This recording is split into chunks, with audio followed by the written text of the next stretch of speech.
I like it conceptually, and, Nancy Pelosi became rich by having inside information.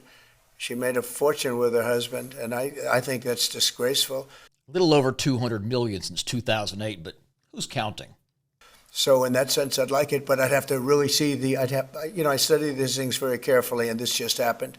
So I'll take a look at it. But conceptually, I like it. And now, what President Trump is talking about here would be a ban on members of Congress trading stocks, something that's been tossed around for more than a decade, but somehow always slips through the cracks and never ends up at a vote. What I do think is Nancy Pelosi should be investigated. Pick me. Donnie, I'll do it. I'll investigate her. Because she has the highest return of anybody practically in the history of Wall Street, save a few. That's true.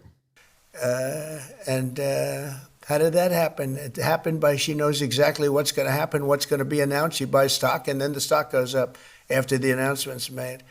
And she ought to be investigated. President Trump is spot on. Nancy Pelosi has been insider trading routinely and blatantly since 2008.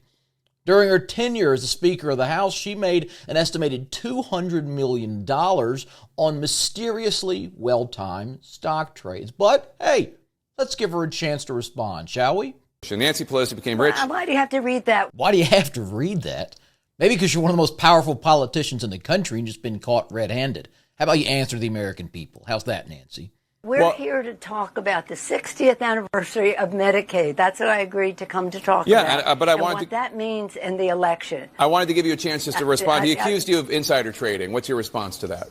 That's ridiculous. In fact, I very much support the stop the trading of members of Congress. The stop the members of trading of Congress. Just call the bill what it is.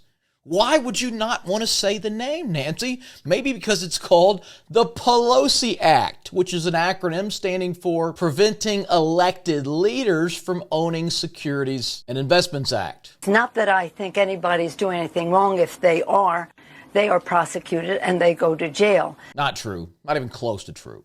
But because of the confidence it instills in the American people, don't worry about this.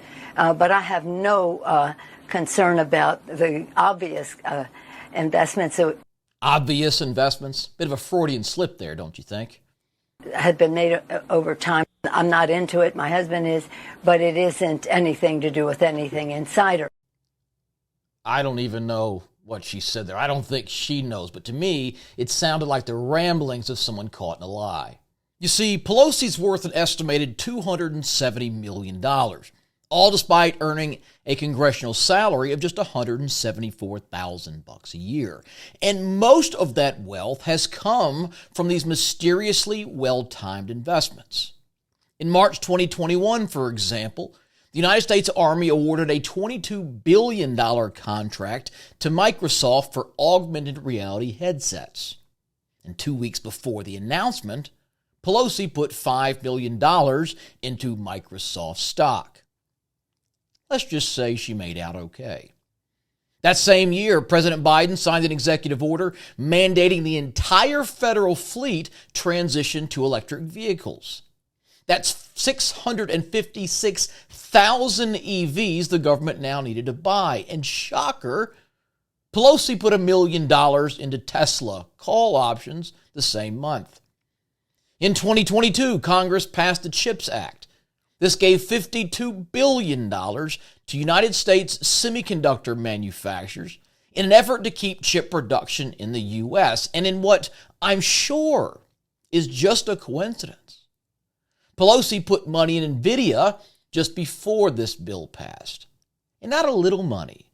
Not 10 or 20 or 50 or 100 grand. She put $5 million into Nvidia. But not just the stock. Remember, she knew what was coming, so she went all in. She bought $5 million worth of call options on the stock, which is a highly leveraged, limited duration, all or nothing bet. It's the kind of trade you would only make if you were damn sure it was going to pay off. Later, when the House Judiciary Committee was set to vote on antitrust regulations, this is monopoly breakups for the Silicon Valley companies, she took advantage again. She was the Speaker of the House. Nothing got passed without her approval. So she knew this bill was going to fail. What does she do? The same thing she always does. Big, highly leveraged bets on the companies who stood to benefit when this bill fell flat. Here's the financial disclosure report. Nancy Pelosi, let's scroll down. Okay, past the $10 to $20 million vineyard, the $25 million commercial property, the other 4-story building, the shady income from a law firm. Oh, here we go. So, Alphabet, which is Google, loading up big on that, including, again, call options are going to make big. What else was under the monopoly rules? Amazon was another one, went heavy in there, 5 to 25 million, plus another million worth of call options. There's Apple down there, same routine. I wish I could sit here and tell you this is a one-off situation. I wish I could tell you I was shocked that she doesn't do this all the time. I wish I could sit here and tell you she's the only member of Congress doing this, but nothing is further from the truth. They all do it. It's an open secret on Capitol Hill, and members of Congress have continued to use their positions of power to enrich themselves for years. You think Pelosi's alone? She's not alone. Representative Sidney Axie and her husband were trading Wells Fargo stock while she sat on the Financial Services Committee in charge of investigating Wells Fargo. Earl Blumenauer was buying defense company stocks the very day Russia invaded Ukraine. Representative Catherine Clark bought HoloLogic stock back in 2020, just 1 week before the company was awarded a $119 million COVID testing contract. But here's the crazy part. This woman is literally on the committee that awarded that funding.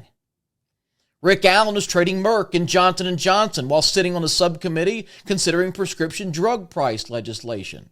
Pat Fallon bought Microsoft stock before the government announced a $10 billion cloud computing contract with the Pentagon. I could go on and on, but the fact is this is commonplace. You can get angry about it if you want, and I can understand, but the fact is nothing's going to change. When the people who write the laws are allowed to freely trade in the companies who are vastly affected by their actions and legislation they passed, you have a system set up for corruption. It's been this way for decades, and it's going to be this way for decades more. Now, to follow this story and get more updates on stocks and all things market related, slam that subscribe button down there in the corner. That way this content will show up in your feed on YouTube, and you won't miss another update.